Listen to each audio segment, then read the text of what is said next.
যেমন কর্ম তেমন ফল। এটা আমরা সবাই জানি, যেমন কর্ম তেমন ফল। আমাদের গ্রাম অঞ্চলে একটা প্রবাদ আছে যে যতটুকু পানিতে নামবা ঠিক ততটুকুই ভিজবা। So it's something like that. তো যেমন কর্ম তেমন ফল, এটিকে আমরা ইংলিশে বলতে পারি as you sow so you reap. যেমন সো মানে কিন্তু বুনন করা, হ্যাঁ, বুনন করা। Okay, as you sow you reap, অর্থাৎ যেমন কর্ম তেমন ফল। এটিকে আমরা কি বলছি বলতো? যেমন কর্ম তেমন ফল। এখানে একটা কমা দেওয়া উচিত ছিল। সো যেমন কর্ম তেমন ফল, এটিকে আমরা ইংলিশে বলতে পারি as you sow you reap. যেমন কর্ম তেমন ফল। এটা আসলেই সত্য কথা। আমরা কিন্তু সৃষ্টিকর্তাকেও অনেক সময় অভিযোগ করি। এটা সত্যি অনেক বড় একটা মানে অপরাধ আমাদের জন্য, আমি মনে করি। কারণ আমরা আমরা আমরা যে সমস্যাগুলোতে পড়ি এগুলো কিন্তু আমাদের কর্মের ফল, এগুলো আমাদের কর্মের ফল, রাইট? সো ভাগ্যকে দোষারোপ করে কোনো লাভ নেই। সো আমরা আজকে যে জায়গায় আছি এটা আমাদের কর্মের ফল। সো কাউকে দোষারোপ করে কোনো মানে লাভ নেই। সো যেমন কর্ম তেমন ফল, এটিকে আমরা বলতে পারি as you sow you reap. যেমন কর্ম তেমন ফল। সো আমরা এখন পরবর্তী স্লাইডে যাব এবং পরবর্তী স্লাইডে দেখবো যে আমাদের জন্য পরবর্তী প্রবাদ বাক্যটি কি আছে। জি, আমরা দেখতে পাচ্ছি যে সময়ের 1 ফোর, অসময়ের 10 ফোর। অর্থাৎ ওই যে একটা গান আছে না, যে সময় গেলে সাধন হবে না। সো ওইটা আর কি। সো সময় থাকতে সময়ের মূল্য দিতে হবে, কিংবা দাঁত থাকতে দাঁতের মর্ম দিতে হবে। এখন দাঁত না থাকলে কিন্তু পরবর্তীতে ওই যে তোমার বন্ধু বান্ধব মাংস খাবে, তুমি একদম বুড়া হয়ে যাবা, বুড়ি হয়ে যাবে, কিন্তু মাংস কামড় দিতে পারবে না কিংবা মাংস ছিঁড়তে পারবে না। নাও কামিং ব্যাক। সো দাঁত থাকতে দাঁতের মর্ম বোঝা, সময় গেলে সাধন হবে না, কিংবা সময়ের 1 ফোর, অসময়ের 10 ফোর। এটিকে আমরা ইংলিশে বলতে পারি কি বলতো? Stitch in time saves 9। আমি আবারও বলছি, স্টিচ ইন টাইম সেভস 9। অর্থাৎ সময়ের 1 ফোর, অসময়ের 10 ফোর। এই সময় রিলেটেড আরেকটি প্রবাদ বাক্য আছে চমৎকার, তোমরা একটু মনে করার চেষ্টা করো। তো ততক্ষণ আমি নেক্সট স্লাইডে চলে যাই, তোমরা একটু মনে করার চেষ্টা করো। সময় রিলেটেড আরো চমৎকার একটি খুবই পরিচিত প্রবাদ বাক্য আছে, দেখি আমাদের জন্য সেটি কোনটা। ওয়াও, চলে আসছে। ও মাই গড, ওকে।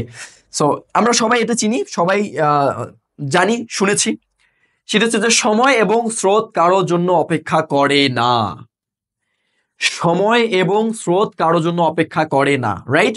সো এটিকে আমরা ইংলিশে কি বলতে পারি? Time and tide wait for naan.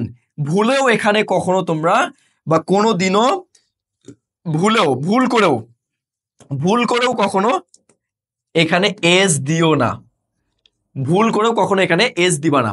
Okay, so সময় এবং স্রোত কারোর জন্য অপেক্ষা করে না। সো এটিকে আমরা ইংলিশে কি বলতে পারি বলতো?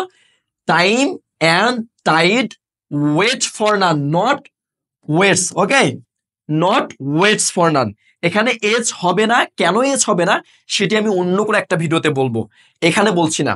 সো একটা কথায় মাথায় রাখবেন বা রাখবা তোমরা, সেটি হচ্ছে যে আমাদের জীবনের সবচেয়ে মূল্যবান বিষয় হচ্ছে যে সময়। কারণ আমাদের সময় কিন্তু লিমিটেড, আর সময় লিমিটেড মানে হচ্ছে আমার জীবন লিমিটেড। আমি কিন্তু একদিন বিদায় নিব এই পৃথিবী থেকে, তোমরা সবাই বিদায় নেব। তার মানে আমাদের যেদিন সময় শেষ হয়ে যাবে সেদিনই কিন্তু আমরা বিদায় নেব। সুতরাং সবচেয়ে সময়ের মূল্যটা বেশি দিতে হবে এবং আমাদের পাংচুয়াল হতে হবে, সময় নিষ্ঠাবান হতে হবে। তাহলে আমরা ভালো কিছু করতে পারবো। আল্লাহ তাআলা আমাদের সবাইকে সময় নিষ্ঠাবান হওয়ার তৌফিক দান করুক। নাও কামিং ব্যাক, আমিন। তো time and tide wait for none, সময় এবং স্রোত কারোর জন্য অপেক্ষা করে না, এটিকে আমরা খুব সহজে বলতে পারি এভাবে, রাইট? ওকে, সো আমরা এখন পরবর্তী স্লাইডে যাব এবং পরবর্তী স্লাইডে আমরা দেখবো যে আসলে আমাদের জন্য কোনটি অপেক্ষা করছে। ওকে, সো আমরা দেখতে পাচ্ছি যে আয় বুঝে ব্যয় করে। এমন আজকের এই ক্লাসে আমি এমন কিছু প্রবাদ বাক্য রেখেছি যেগুলো আসলে আমাদের জীবনে ধারণ করে রাখা উচিত বা যেগুলো মেনে চলা উচিত।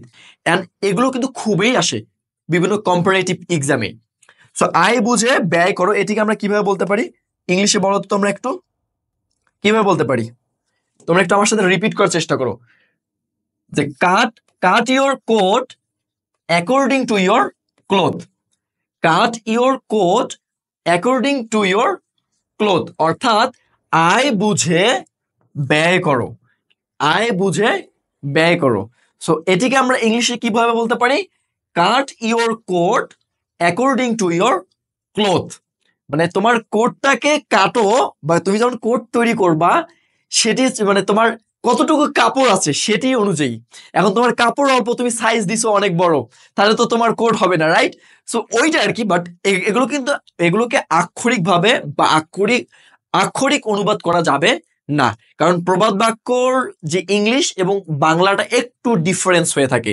নাও কামিং ব্যাক, সো আয় বুঝে ব্যয় করো, সেটিকে আমরা ইংলিশে কি বলতে পারি? Cut your coat according to your